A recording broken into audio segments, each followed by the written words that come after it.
2 araw na nga itong sakit ko kaya naman halos wala akong magawa dito sa bahay. At sakto din naman manananghalian na rin kaya naisipan ko na maghain na rin ng pinggan. Bali ang ulam namin ngayon eto piniritong bangus sa tilapia. Tapos dito naman sa may kusina eto nagsasandok na si mother etong ginataang mga kalabasa na meron ding halong malunggay saka okra. Actually favorite ko to.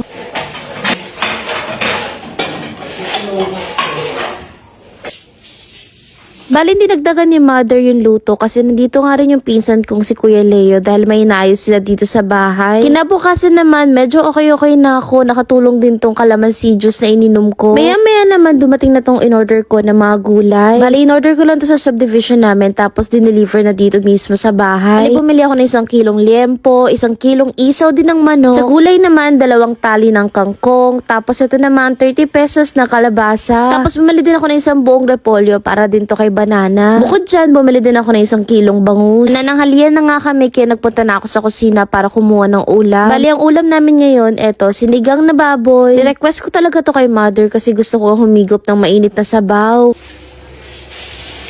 Kumpara yung Hindi, bago talaga. Bali, bukod sa sinigang na baboy, nagluto din si mother ng paksiw na bangus.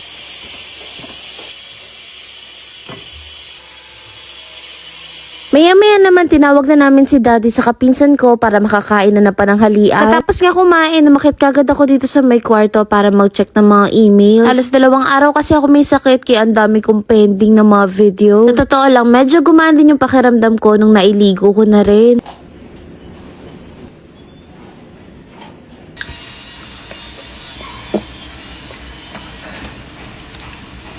Bago nga matapos ang video na to, meron nga pala ako nilalaro ngayon. Ito yung PH Mines. Pero paalala lang, nalibangan lang to. Maganda nga dito, marami siyang laro. Pero yung paborito ko dito, itong Mines. Cash in nga lang ako dito ng 2,000. Ang maganda nga dito, pwede ka mag-bet kahit piso. Pero pag tumataya ako, minsan 100, 200. Mas malaki kasi yung panalo kapag mas malaki yung taya. Dito, i-feel mo lang kung saan yung walang bomba. Dito makikita nyo yung 100 ko, dumoble na. Tapos anytime, pwede mo na siya i-cash out. At isang paalala ulit, play responsibly at bawal to sa mga bata. Dito nga tinasan ko na yung taya ko. Ginawa ko ng 300. Diba? Yung 300 naging 600. O diba? Tamang libangan lang. Kaya naman sa mga timbahay dyan. Tapos gusto na medyo may ontang pinagkakakitaan na naglalaro ka lang. O diba? Yung 2,000 ko naging 5,000 na. So let's see.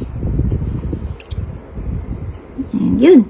Ayan na oh. O diba? 5,000 na kaninang 2,000 lang. Isang paalala lang ulit, bawal to sa mga bata. At syempre naman para sa matatanda, play responsibly. At kapag kumita na, nako, i-withdraw nyo na kagad. At kung interested kayo, i-download nyo lang yung link na ilalagay ko sa comment section. Ingat kayo!